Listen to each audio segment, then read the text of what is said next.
أنفسكم ولكم فيها ما تدعون نزلا من غفور رحيم ومن أحسن قولا ممن دعا إلى الله وعمل صالحا وقال إنني من المسلمين. وقال النبي صلى الله عليه وسلم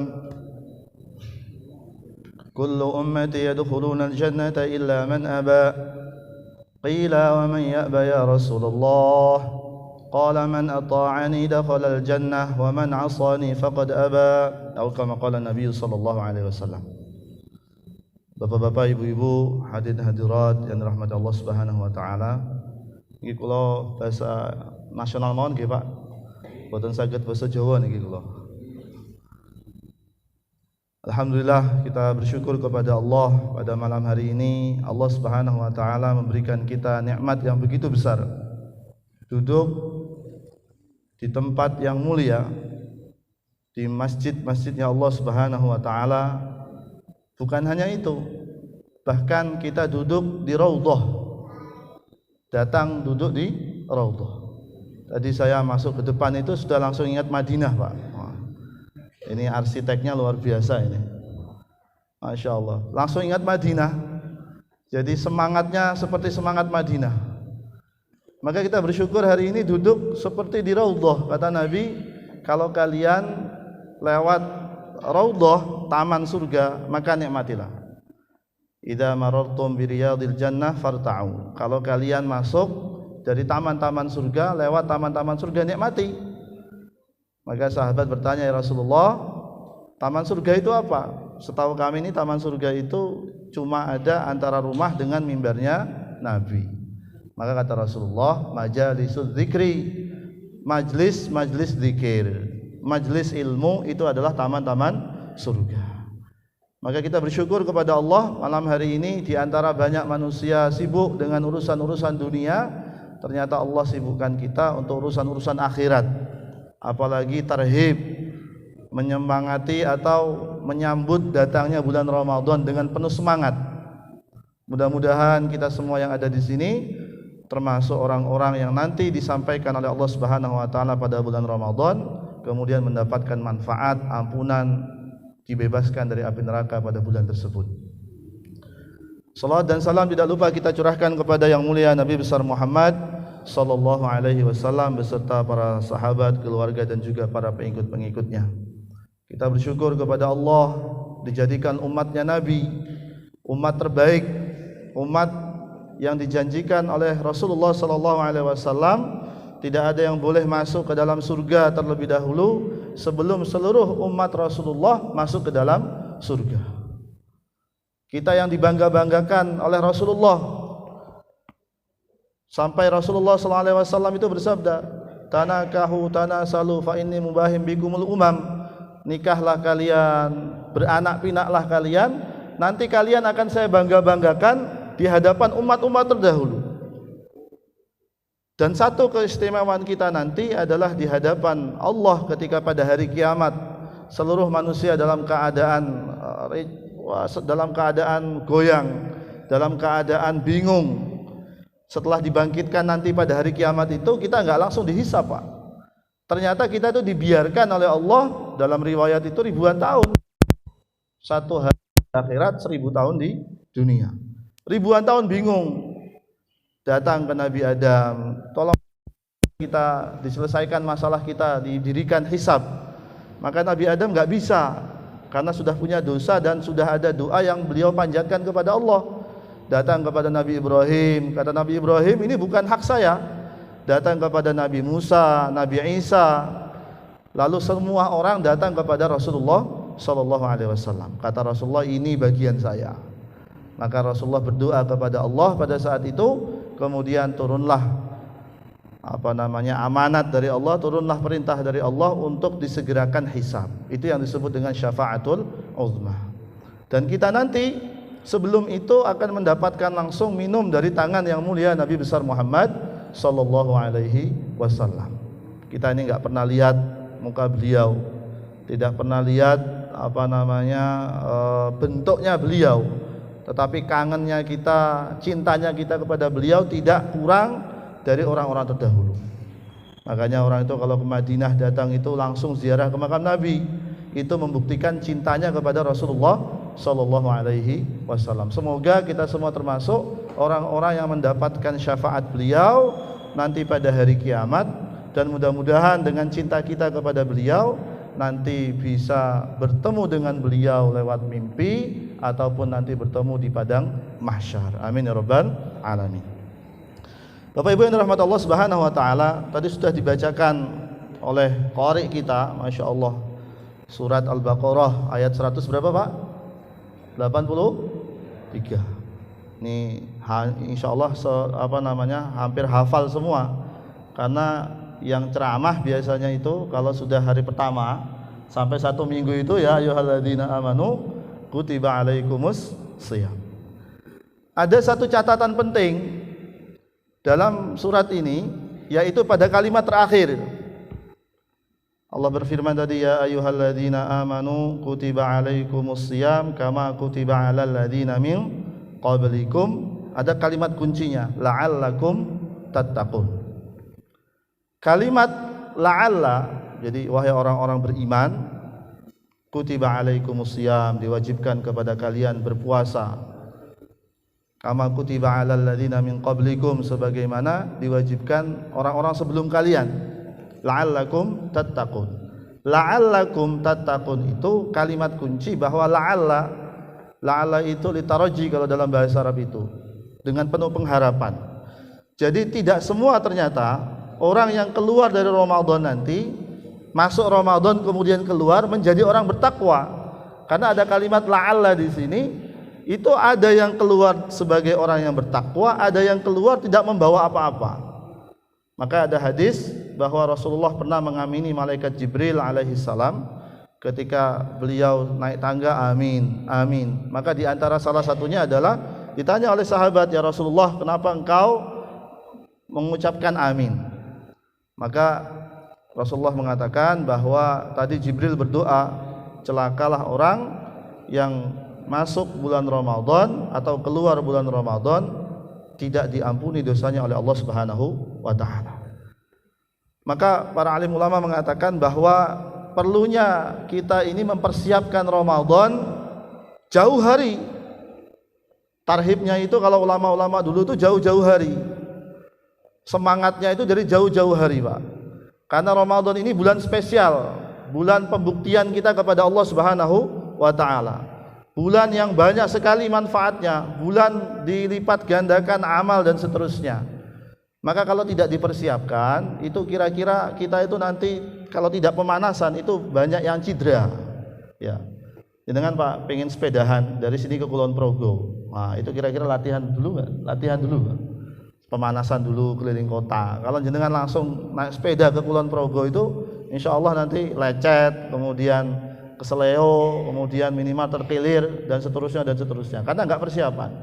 Tentara itu kalau mau perang, saya sering isi di dalam lanut itu. Tentara itu kalau mau perang itu latihannya berbulan-bulan, baru terjun ke medan perang. Kalau mereka langsung terjun ke medan perang, mati, ditembak musuh, nggak punya strategi. Maka Ramadan juga begitu. Ramadan ini adalah sesi penting dalam kehidupan kita sebagai umat Rasulullah sallallahu alaihi wasallam. Dulu itu belum ada, sebelum datangnya Rasulullah belum pernah ada puasa Ramadan, itu belum pernah ada. Maka Nabi pertama kali datang ke Madinah itu yang pertama kali disyariatkan puasa adalah puasa 10 Muharram. Oh, dalam bab fikih itu puasa 10 Muharram. Puasa apa namanya, Pak? Asyura. Puasa Asyura. Itu sebelum Ramadan datang. Maka Ramadan itu puasa khusus untuk umat Rasulullah sallallahu alaihi wasallam. Dan itu butuh persiapan. Maka di antara persiapannya Rasulullah, beliau itu sudah berdoa sejak bulan Rajab. Ketika masuk bulan Rajab, maka beliau berdoa. Apa doanya? Allahumma barik lana fi Rajaba wa Sya'bana wa ballighna Ramadan. Orang bilang hadis ini dhaif katanya. Saya kebetulan di fakultas hadis. Hadis itu dhaif Dan hadis dhaif itu selagi tidak palsu, selagi tidak maudhu, itu boleh digunakan, asalkan bukan dalam catatan hukum, bukan untuk menentukan hukum halal atau haram. Kalau untuk doa, untuk fadilah, keutamaan beramal, itu boleh digunakan, dan itu sepakat. Imam Nawawi menulis itu banyak tempat, di Tadribur Rawi, kemudian di Al-Adhkar, beliau menjelaskan hadis-hadis dhaif itu tidak boleh dibuang, bahkan boleh digunakan kecuali untuk masalah halal dan haram. Nah, Rasulullah berdoa, Allahumma barik lana fi Rajab, ya Allah berikanlah kami keberkahan pada bulan Rajab, wa Sya'ban, dan bulan Sya'ban, wa ballighna Ramadan. Ini kalau dalam ulama-ulama hadis itu bilang ada isyarat di sini, Pak. Isyaratnya apa? Ternyata untuk sampai kepada bulan Ramadan dengan mencapai tujuan yang maksimal, mendapatkan hasil yang maksimal, itu harus dimulai sejak bulan Rajab. Sejak bulan Rajab. Maka ada kejadian-kejadian penting di bulan Rajab yang itu harus kita perhatikan, yang itu harus kita teliti betul untuk mendapatkan kesuksesan di bulan Ramadan. Apa kejadian yang penting di bulan Rajab? Adalah peristiwa Isra dan Mi'raj. Peristiwa apa, Bu? Isra dan Mi'raj. Ini penting. Untuk mendapatkan hasil yang maksimal di bulan Ramadan, maka perlu kita perhatikan peristiwa Isra dan Mi'raj. Peristiwa pertama kali yang terjadi di kalangan manusia. Seluruh manusia belum pernah melakukan itu kecuali yang mulia Nabi besar Muhammad sallallahu alaihi wasallam. Peristiwa apa? Yaitu peristiwa dibawanya Rasulullah sallallahu alaihi wasallam dari Masjidil Haram ke Masjidil Aqsa, dari Masjidil Aqsa ke Sidratul Muntaha untuk bertemu dengan Allah, kemudian diberikan satu amalan penting, yaitu amalan salat.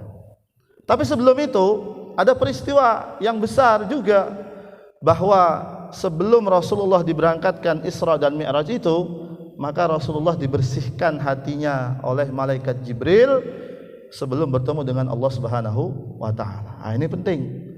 Sebelum kita datang pada bulan Ramadan, maka yang pertama kali harus kita perbaiki adalah hati kita, Pak. Hati kita.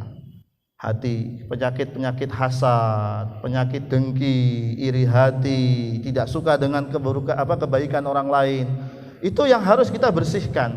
Karena Rasulullah dalam riwayat-riwayat itu dibersihkan oleh malaikat Jibril sebanyak 4 kali hatinya. Yang pertama adalah ketika beliau masih balita, dibelah dadanya, diambil kotoran-kotorannya. Kemudian yang kedua ketika beliau berumur sekitar 10 tahun. Yang ketiga ketika beliau diangkat menjadi nabi, dibersihkan lagi. Yang keempat, sebelum bertemu dengan Allah, peristiwa Isra Mi'raj itu, maka Rasulullah dibersihkan lagi dengan air Zam-Zam. Ini kata para alim ulama isyarat untuk kita sebelum masuk bulan Ramadan, maka kita bersihkan hati kita dulu dari berbagai macam penyakit-penyakit. Gimana cara membersihkannya? Yang pertama adalah cek, Pak, makanan, kehalalan makanan kita. Karena penting. Hati itu kalau kita hari ini sulit khusyuk sholatnya, ya, sulit doanya kok nggak bisa nangis, sulit bangun malam untuk tahajud, malas untuk melakukan amal-amal sunnah, ini ada yang salah dalam hati kita.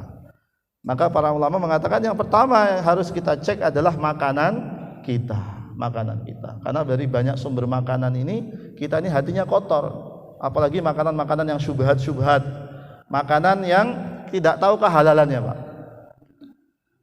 Karena kalau orang sudah makan makanan yang haram, itu sulit doanya. Maka kata Nabi, ada orang itu yang minta kepada Allah, ya Allah, ya Allah, tangannya mengadah ke langit, rambutnya sudah penuh dengan debu, bajunya sudah kusam, memohon kepada Allah, ya Allah, ya Allah. Kaifa yustajabu dzalik, kata Nabi. Bagaimana dia mau diistijabah doanya? Wa mat'amuhu haram, makanannya haram, wa mashrabuhu haram, minumannya haram, wal malbasuhu haram, pakaiannya dipakai dari pakaian yang haram. Maka yang pertama, Bu, Bapak Ibu, kita perhatikan makanan kita. Kalau ingin dapat kesuksesan di bulan Ramadan adalah untuk membersihkan hati yang pertama makanan. Dengan hati-hati itu kalau beli ayam ya Bu ya, Bapak Ibu, ini ayam ini saya mungkin sekitar 7 tahun lalu, 8 tahun lalu itu survei ke kota gede itu. Ternyata itu banyak ayam itu yang matinya bukan karena darahnya habis disembelih, bukan karena urat nadinya itu terputus Pak, tapi karena matinya itu masuk ke dalam air panas. Jadi disembelih sedikit, ser gitu, belum mati, masih kelepek dan cuma sedikit di sini, jadi nggak sampai putus itu. Terus dimasukkan ke dalam air panas. Itu bangkai Pak. Kalau bangkai kita makan makanan yang haram, maka hati kita kotor. Memang nggak tahu secara fikih, kalau nggak tahu ya nggak apa-apa. Tetapi secara tasawuf dalam hati kita itu kalau buat dosa itu ada titik, sehingga sulit kita ini untuk khusyuk kepada Allah Subhanahu wa Ta'ala. Maka yang pertama kita cek makanan kita, jangan tergiur dengan makanan-makanan yang aneh-aneh. Kita ini kan kadang suka makanan yang aneh-aneh, apalagi makanan yang gratisan dari orang yang tidak dikenal. Kalau gratisan di masjid banyak berkahnya, tapi gratisan yang ada di toko-toko online itu hati-hati. Jadi makanan itu kita cari yang halal betul untuk mendapatkan hati yang bersih. Yang kedua, untuk membersihkan hati adalah mata kita. Bagaimana pandangan kita ini kita pandang dengan pandangan-pandangan yang halal saja. Hari ini Pak, jenengan nonton YouTube, nonton televisi itu banyak yang haramnya. Melihat aurat perempuan yang bukan mahram itu adalah haram dan itu bisa merusak hati kita. Yang ketiga, Bapak Ibu yang dirahmati Allah Subhanahu wa Ta'ala, jaga mulut. Ini penting karena banyak dosa manusia itu dari mulut. Selain mata itu mulut kita Bu banyak dosa. Kita itu suka ngerasani siapa-siapa. Minimal itu yang kita rasani itu siapa? Presiden lah ya. Ini berambang bawang mahal, lengo mahal, semua mahal. Wah, kalau ibu-ibu belanja itu yang dirasani presiden biasanya. Lah, kita ini jaga mulut kita ini dari perkara-perkara yang tidak penting. Karena mulut ini kalau sudah diucapkan ribah, maka seperti memakan darah daging saudaranya sendiri. Maka suatu saat Sayyidah Aisyah itu pernah membicarakan keburukan salah satu istrinya Nabi. Maka kata Nabi, wahai Aisyah, muntahkan. Ternyata betul ketika itu dimuntahkan oleh Sayyidah Aisyah, maka yang keluar adalah daging segar. Daging segar Pak. Inilah kata Nabi, orang yang suka membicarakan keburukan orang lain seperti memakan daging saudaranya. Maka kita jaga mulut. Untuk jaga mulut perbanyak zikir pagi sore dibaca itu. Kemudian perbanyak baca Al-Qur'an. Kalau kita belajar tahsin, di sini ada tahsin ya, hari Senin ya, hari tahsin. Itu makhraj itu ada 3. Makhraj itu adalah makhraj tenggorokan. Hurufnya apa Bu? Ada yang tahu Pak? A, ha, a, kho, woi. Yang paling banyak makhraj itu ternyata adalah makhraj lisan. 18-an makhraj lisan itu. Makhraj lisan itu makhraj lidah. Mulai dari qaf, kaf, jim, sya, ya, la, na, ra, dad dan seterusnya. Terakhir huruf sad itu.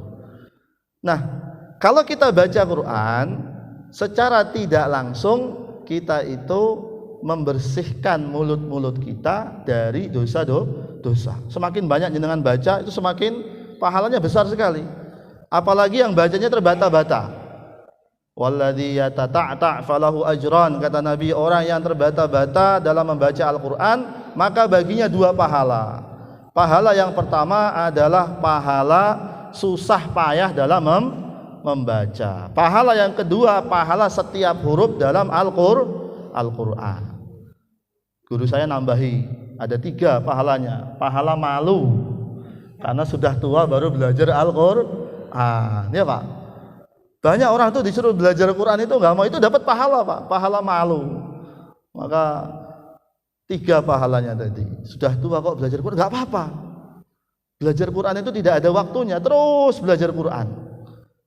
Kita ini alhamdulillah orang ajam, orang biasa itu bisa baca Quran. Saya Maret tahun lalu itu di Saudi 1 bulan di sana itu ketemu orang Arab asli Pak, dari apa itu namanya Qasim. Dari Qasim itu tempat kurma kurma sukari itu, dari Qasim sana. Nggak bisa baca Quran coba. Masya Allah, orang Arab asli, anaknya umur sekitar 28 tahun lah, ketemu sama saya 2 hari itu, saya jalan bersama beliau, ada urusan. Lah itu saya tanya, kamu kok nggak bisa baca Quran? Padahal orang Arab katanya. Orang Arab sendiri kalau nggak belajar Quran nggak bisa baca Quran. Lah kita ini lidahnya lidah Jawa, makannya makan rawon, makan pecel, nggak mau belajar Quran nggak akan bisa Pak, nggak akan bisa. Maka belajar Quran, baca Quran Pak. Dalam hadis itu ada satu riwayat, walaupun dhaif ini hadis ini, tapi ini perlu jadi pegangan. Siapa yang belajar Quran, kemudian niat untuk hafal Quran, dia hafal betul-betul, nggak bisa. Kayak kita ini sudah tua Pak ya, suruh ngafal Quran itu sulit kayaknya, ya Pak. Baca qul ya ayyuhal kafirun banyak salahnya. Qul ya ayyuhal kafirun la a'budu ma ta'budun wa la antum 'abiduna ma a'bud wa la ana 'abidum ma 'abadtum wa la antum 'abiduna ma a'bud. Ini saya pernah ngajar begitu. Wa la ana 'abidum ma 'abadtum. Enggak habis-habis. Terus saya bilang lakum dinukum waladdallin. Kok nyasarnya ke Al-Fatihah itu? Sudah tua. Tetapi tetap niat untuk hafal Quran. Maka kata Nabi, nanti ketika dia meninggal masih dalam keadaan belajar untuk menghafal Quran, walaupun sulit, nanti Allah akan kirimkan malaikat di dalam kubur, kemudian mengajarkan dia Al-Quran, sehingga nanti bangkit hari kiamat dalam keadaan hafal Quran. Masya Allah.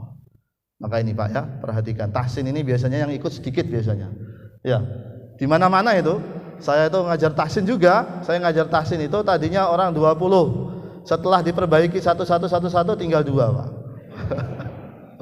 Tinggal 2 orang yang istiqomah itu. Itu pun bilang sama saya, aduh jangan keras-keras katanya. Diperbaikinya jangan teman-teman, perbaikinya pelan-pelan aja. Ya sudahlah, yang penting ada, nanti daripada nggak ada sama sekali. Sulit Pak, karena aktif. Kalau belajar Quran itu aktif. Kalau pengajian gini kan nggak aktif, pasif. Makanya sambil duduk, sambil tiduran ya nggak ketahuan. Tapi kalau belajar Quran itu satu-satu harus dites dan begitu. Saya sendiri sampai sekarang, kemarin baru pulang umrah itu bulan tanggal 3 itu. Saya kalau ke Madinah itu masih tahsin lagi, memperbaiki bacaan Al-Fatihah saya kepada syekh-syekh yang ada di sana. Takutnya karena di sini jarang tahsin kepada guru-guru, itu takutnya banyak perubahan. Jadi perbaiki lagi Pak. Maka penting untuk menghapus dosa-dosa mulut kita adalah memperbanyak baca Al-Quran. Sejak bulan kapan Bu? Sejak bulan Rajab. Baik, itu yang pertama, membersihkan hati. Yang kedua, persiapan Ramadan kita dimulai sejak bulan Rajab. Kita diingatkan oleh Allah peristiwa Isra dan Mi'raj. Yang pertama adalah minal masjidil haram ilal masjidil aqsa, dari masjid ke masjid. Kalau pengen sukses nanti Ramadan, maka harus betah di masjid. Ini Masya Allah, masjidnya sudah bagus sekali. Sudah AC-nya tadi kalau kurang dingin suruh dinginin ya. Airnya kalau kurang tinggal tambah ya Bu. Kalau perlu kasih bantal di sini biar tidur di masjid. Orang itu, saya itu sedih sebetulnya kalau masjid-masjid bilang nggak boleh tidur, dilarang tidur di masjid. Padahal Masjid Madinah bagian belakang. Jadi Masjid Madinah dulu zaman Rasulullah itu luasnya cuma 40 kali 40 Pak. 40 kali 40. Bagian belakang itu ada tempat namanya suffah. Suffah itu tempat untuk tidur santri-santrinya Rasulullah Sallallahu Alaihi Wasallam, karena nggak punya rumah tidur di situ. Maka tidur di situ dikasih tempat untuk belajar mereka. Maka jebolan alumni-alumninya itu adalah Abu Hurairah. Alumni-alumninya ulama-ulama besar, Abdullah ibnu Abbas, Abdullah ibnu Mas'ud.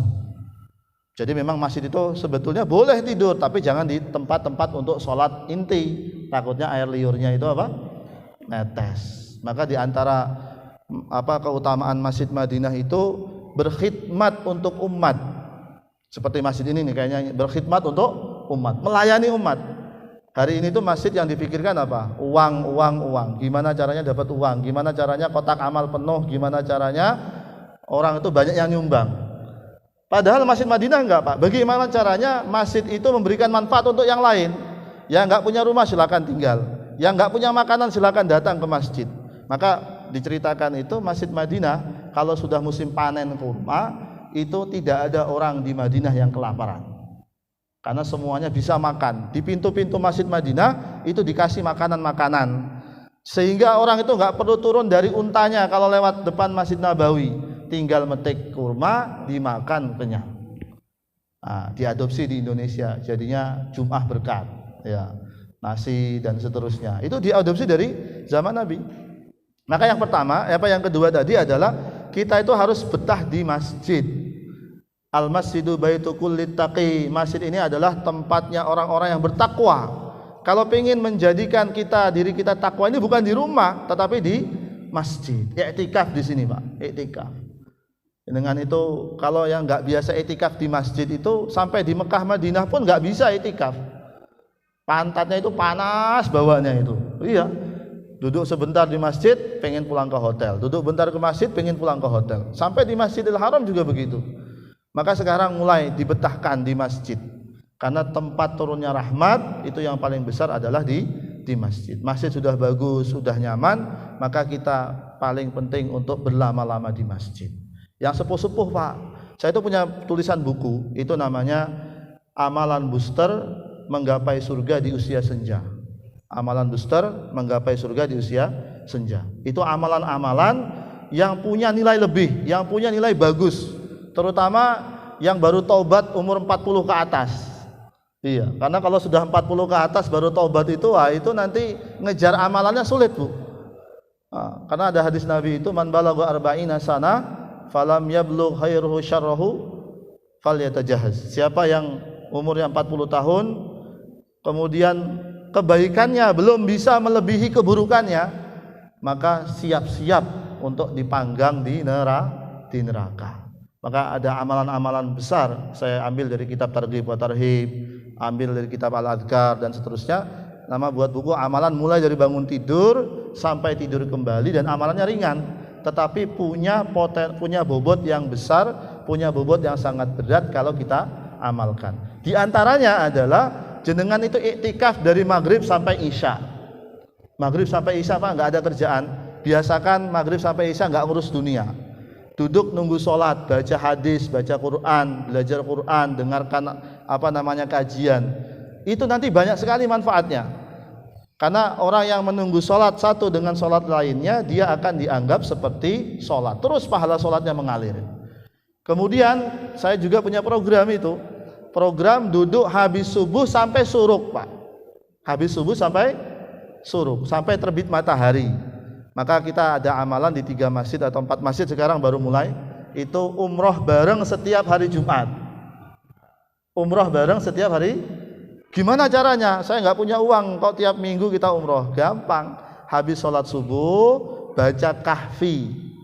Habis, Pak, habis zikir, doa, sebentar baca kahfi, surat Al-Kahfi itu hari Jumat pagi. Itu insya Allah jam 6 kurang 5, atau kalau tadi itu jam 6 kurang 5 kurang 10 sudah selesai. Dan sudah suruk, jenengan duduk, kata Nabi, siapa yang habis sholat subuh duduk di tempatnya berzikir sampai waktu suruk, kemudian sholat 2 rakaat, maka pahalanya seperti haji dan umrah secara sempurna dan sempurna. Hari ini yang belum punya kesempatan untuk datang ke Masjidil Haram, ke Masjid Nabawi, yang belum pernah haji, yang belum pernah umrah, bisa dilaksanakan setiap hari kalau bisa, minimal seminggu sekali berangkat haji dan umrah. Nah, itu mulai dibiasakan. Sudah ada 4 masjid yang sudah mulai kita baca Al-Kahfi. Dan alhamdulillah itu beberapa yang baca itu, Pak, sudah sepuh, hafal 10 ayat tanpa menghafal. 10 ayat Al-Kahfi tanpa menghafal. Alhamdulillahilladzi anzala ala 'abdihil kitaba wa lam yaj'al lahu 'iwaja. Sampai 10 ayat. Tanpa menghafal mereka, karena setiap hari Jumat baca insyaallah hafal dan banyak manfaatnya. Nah, itu yang kedua, kita harus harus betah-betah di masjid. Jadi masjid ini milik umat, bukan milik siapa-siapa. Datanglah di sini, Allah akan berikan cas iman yang sempurna. Kemudian yang ketiga adalah baru perintah sholat. Sebelum kita masuk Ramadan, kita perbaiki sholat kita, Bapak Ibu. Sholat kita ini sudah betul belum? Alhamdulillah ada kajian fikih. Fikih itu fungsinya adalah bagaimana sholat kita itu supaya semakin baik. Rukuk kita betul. Tahsin itu pentingnya baca Al-Fatihah kita supaya betul. Jadi dulu saya pernah tanya, ada orang Arab itu datang ke Jakarta itu, ada imamnya bacanya ihdinas siratal mustaqim. Pakai huruf kaf. Harusnya gimana? Ihdinas siratal pakai qaf, mustaqim. Qaf, kaf beda dengan qaf, Bu.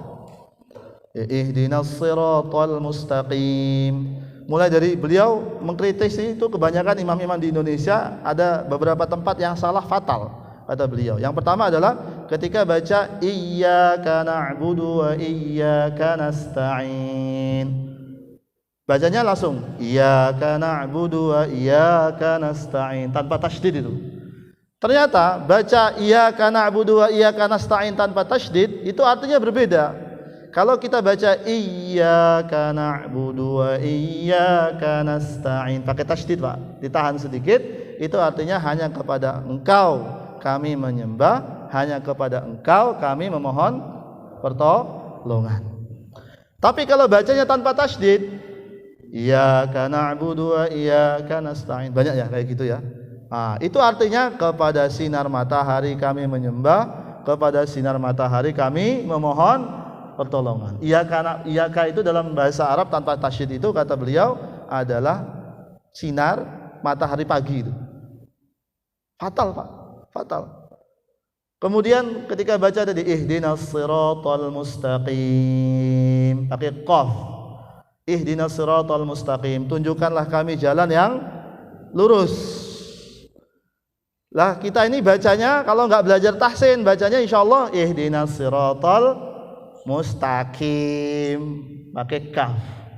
Saya tanya apa artinya? Enggak ada, tapi jangan-jangan artinya malah beda. Kalau mustaqim itu enggak ada artinya. Tapi kata beliau sambil guyon, jangan-jangan artinya ya Allah tunjukkanlah kami jalan yang berbelok-belok.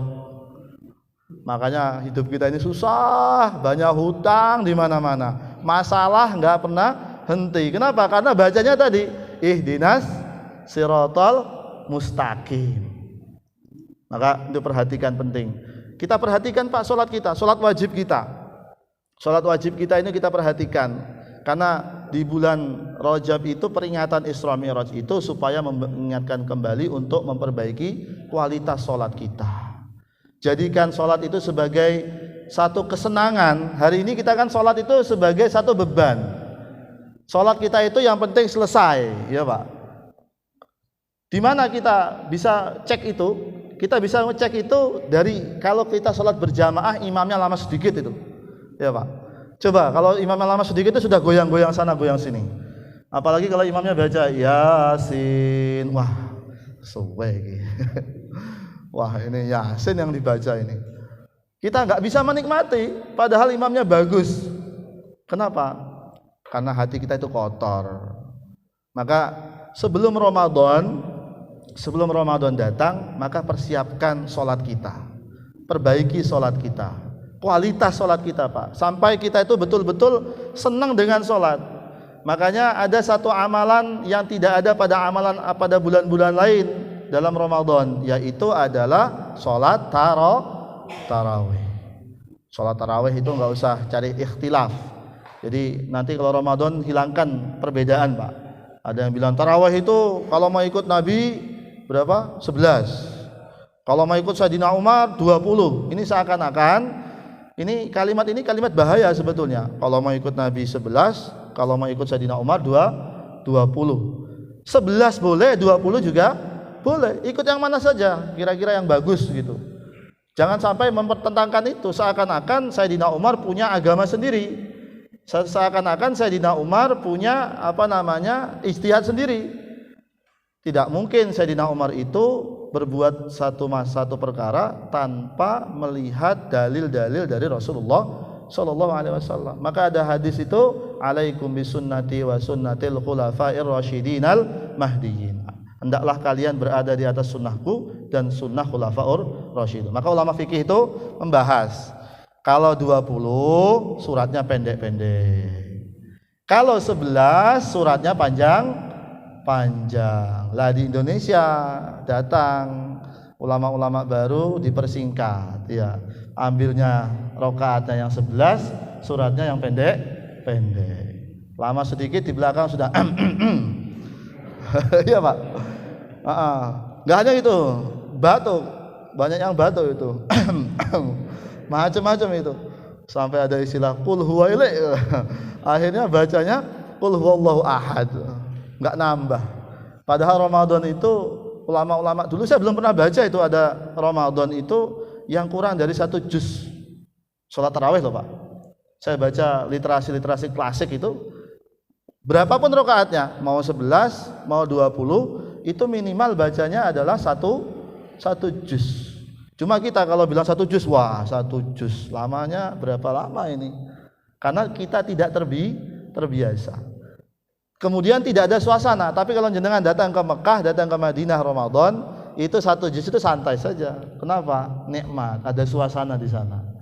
Kalau di sini 1 juz, insya Allah hari pertama ada penuh, hari kedua tinggal 1 sofa. Kalau 1 juz di sini, karena banyak yang cari masjid lain, ya. Dan ada orang-orang itu yang setiap Ramadan itu survei masjid, nah, bilangnya safari masjid, padahal survei masjid Pak. Masjid mana kira-kira yang paling cepat selesainya ini? Saya datang ke situ. Bukan masjid mana yang kira-kira masjidnya paling enak, paling mantap imamnya, kan begitu. Nah, itu kita kualitasnya. Maka kenapa? Karena tidak dipersiapkan sejak bulan Rajab. Maka perhatikan Pak, bulan ini. Jadi kita itu dulu saya itu punya program di masjid saya itu, karena kenapa kita kesulitan membaca Al-Qur'an? Karena jarangnya kita, tidak familiarnya kita mendengarkan ayat-ayat gharibah, ayat-ayat yang jarang dibaca. Iya. Kenapa Pak sulit? Karena itu jarang mendengarkan ayat-ayat yang panjang yang jarang dibaca, sehingga kesulitan. Saya itu neliti, saya ngajar tahsin itu dari tahun 2013. Saya neliti, kenapa kok simbah-simbah sulit? Padahal ini kalimat-kalimat gampang. Ternyata itu ayat-ayat yang jarang dibaca pasti sulit untuk apa? Yang jarang didengar itu sulit untuk dibaca. Makanya waktu itu saya buat programnya adalah imam maghrib, imam isya, imam subuh itu harus baca ayat-ayat yang di luar kebiasaan. Jangan bacanya li'ila fi Quraisy, alam taro kaifa wailul likulli humazatil lumazah. Itu sampai bosan. Jangankan makmum yang bosan Bu, imamnya juga bosan baca itu. Cuman karena nggak punya hafalan lainnya, akhirnya apa? Bacanya itu terus. Maka kita punya program itu dulu, didengarkan terus sehingga dalam 3 atau 4 bulan khatam Quran. 3-4 bulan khatam Quran terus. Ternyata dari metode itu orang-orang sepuh yang umurnya sudah 50 ke atas itu mulai bisa melafazkan terutama apa? Ayat-ayat yang sulit, ayat-ayat yang jarang didengar. Karena target kita waktu itu adalah 1 Ramadan itu kalau bisa khatam Quran. 1 Ramadan khatam Quran. Awalnya banyak yang protes, tetapi setelah dijalankan ya nikmat-nikmat saja karena sudah terbiasa dengan Al-Quran. Nah ini penting Pak. Jadi sholat kita perbaiki. Kemudian nanti Ramadan yang punya hutang sholat maka harus kita bayar Pak. Harus dibayar. Hutang sholat itu tidak bisa diganti dengan sedekah, tidak bisa diganti dengan fidyah, tidak bisa diganti dengan apapun. Hutang sholat kita kepada Allah harus dibayar dengan sholat. Dalilnya apa? Kata Imam Nawawi, man nama an sholat, dalam riwayat Imam Bukhari Muslim, man nama an sholatin aw nasiyaha fal yuaddiha idza dzakaraha. Siapa yang tidur atau lupa tidak melaksanakan sholat, maka hendaklah dia ganti dilakukan setelah dia bangun tidur atau setelah dia ingat. Dalil ini kata Imam Nawawi, kalau yang tidak sengaja saja, tidur sengaja enggak sengaja Pak. Ya, lupa sengaja enggak? Tidak sengaja. Yang tidak sengaja saja harus wajib mengganti sholat, apalagi yang sengaja kita tinggalkan. Itu hutang kita kepada Allah. Dan jumhur ulama bilang begitu, kecuali Imam Ibnu Hazm, kemudian dibantah oleh Imam Nawawi dalam kitab Al-Majmu'. Ada orang datang tanya ke saya, "Pak, saya pelayaran. Di pelayaran saya nggak pernah sholat 20 tahun." Berapa? 20 tahun. Terus gimana caranya saya kalau mau taubat? Kalau ingin taubat, maka ganti sholatnya selama 20 tahun tadi. Kenapa? Karena itu hutang kita kepada Allah Subhanahu wa ta'ala. Jadi namanya sholat qodok, Pak.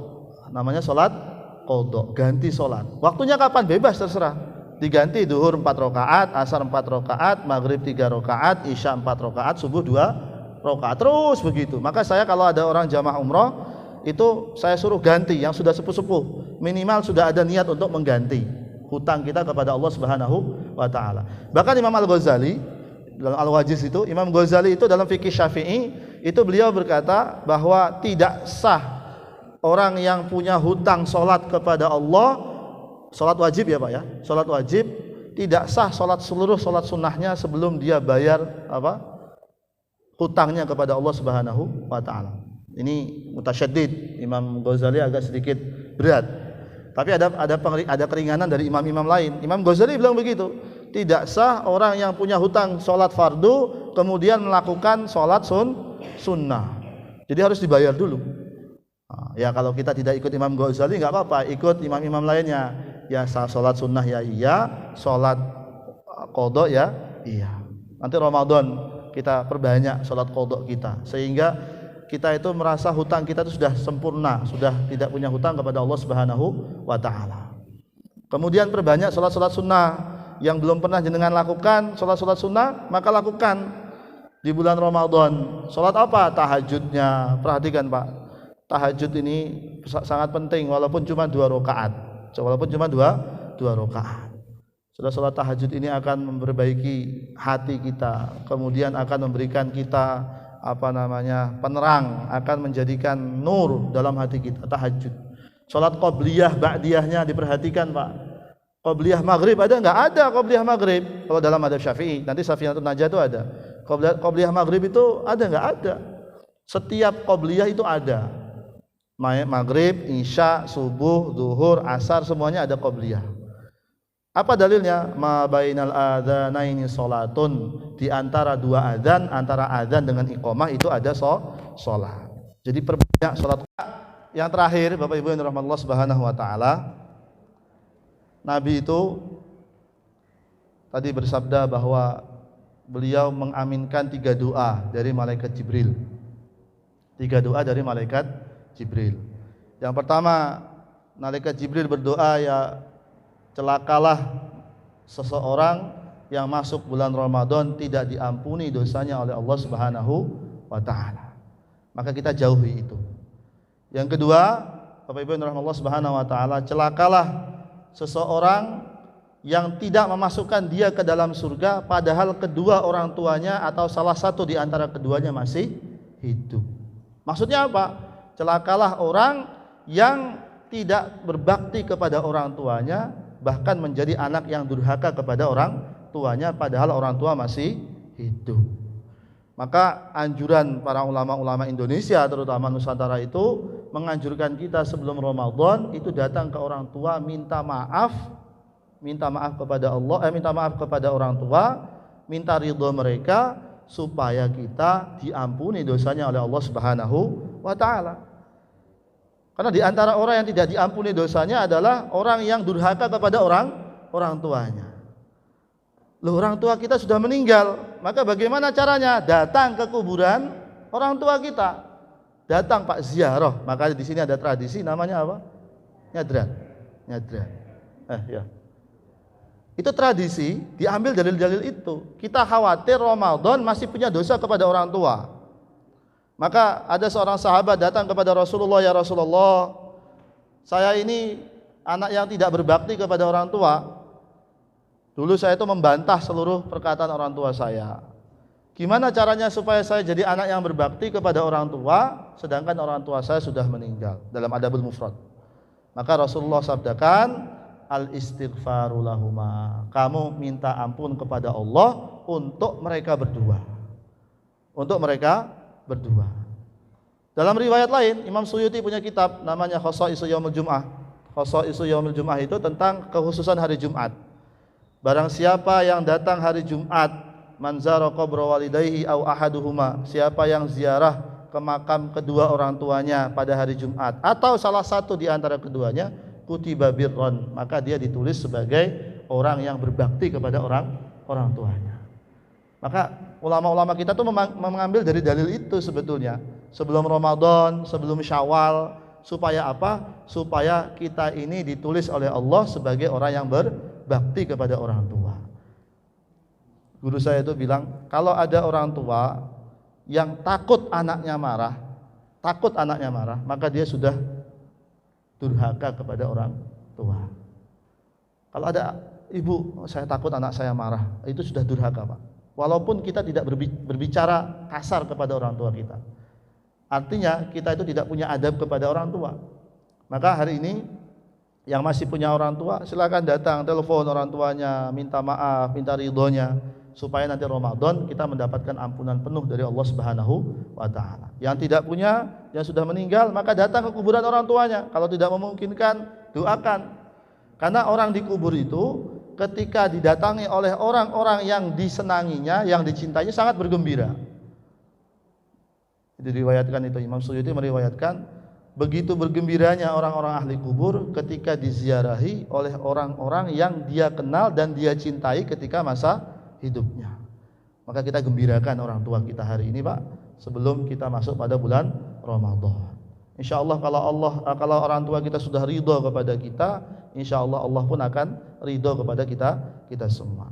Mudah-mudahan Bapak Ibu yang dirahmati Allah Subhanahu wa taala, bulan Ramadan ini menjadi bulan yang lebih baik daripada bulan-bulan sebelumnya. Salat kita lebih baik, sedekah kita lebih baik, kemudian perilaku kita lebih baik, dan kita niat, ya Allah, saya tidak hanya puasa makan dan minum, tapi saya niat, ya Allah, puasa dari seluruh maksiat-maksiat kepada Engkau. Seluruh maksiat, Pak, niatnya begitu.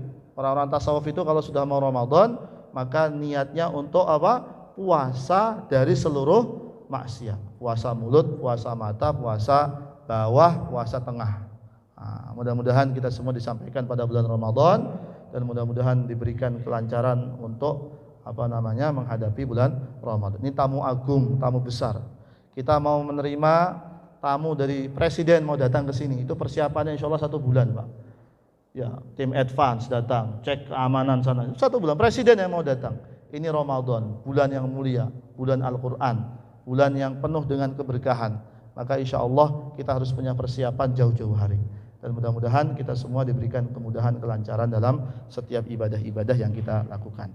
Saya kira itu, apabila ada kata-kata yang kurang berkenan saya mohon maaf. Mudah-mudahan kita semua bisa dapat berkumpul kembali pada pertemuan lain. Kalau tidak, mudah-mudahan bisa berkumpul di surganya Allah Subhanahu wa taala. Hadanallahu wa iyyakum ajma'in. Doa. Ada doa. Bismillah. Al-Fatihah. A'udzu billahi minasyaitonir rajim.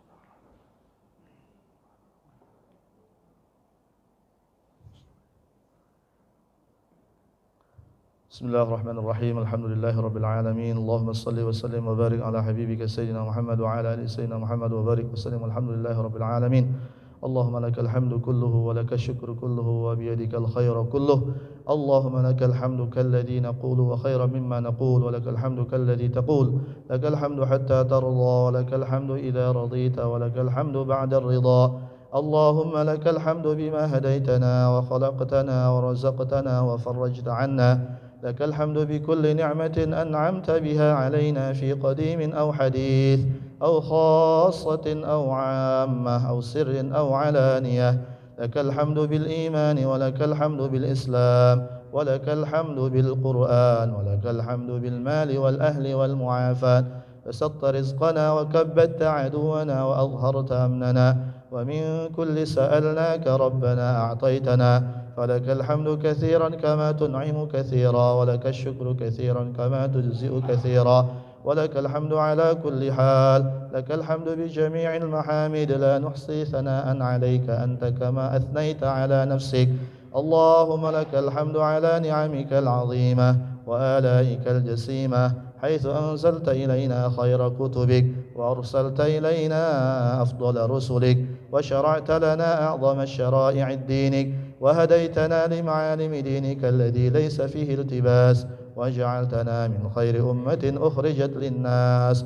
اللهم لا تدع لنا في مقامنا هذا ذنبا إلا غفرته ولا هما إلا فرجته ولا دينا إلا قضيته ولا مريضا إلا شفيته ولا ضالا إلا هديته ولا جهلا إلا علمته ولا فقيرا إلا أغنيته ولا حاجة من حوائج الدنيا والآخرة ولنا فيها صلاح هي لك رضا إلا قضيتها ويسرتها يا أرحم الراحمين. ربنا اغفر لنا ذنوبنا ولوالدينا وارحمهم كما ربونا صغارا. اللهم أفرغ علينا صبرا وثبت أقدامنا وانصرنا على القوم الكافرين. اللهم أغننا بحلالك عن حرامك وبفضلك عمن سواك. يا حي يا قيوم برحمتك نستغيث، أصلح لنا شأننا كله ولا تكلنا إلى أنفسنا طرفة عين. اللهم إنا نسألك التقى والعفاف والغنى ونعوذ بك من شر القضاء وشماتة الأعداء. اللهم لا سهل إلا ما جعلته سهلا وأنت تجعل الحزن إذا شئت سهلا. ربنا آتنا في الدنيا حسنة وفي الآخرة حسنة وقنا عذاب النار. وصلى الله على نبينا محمد وعلى آله وصحبه وسلم.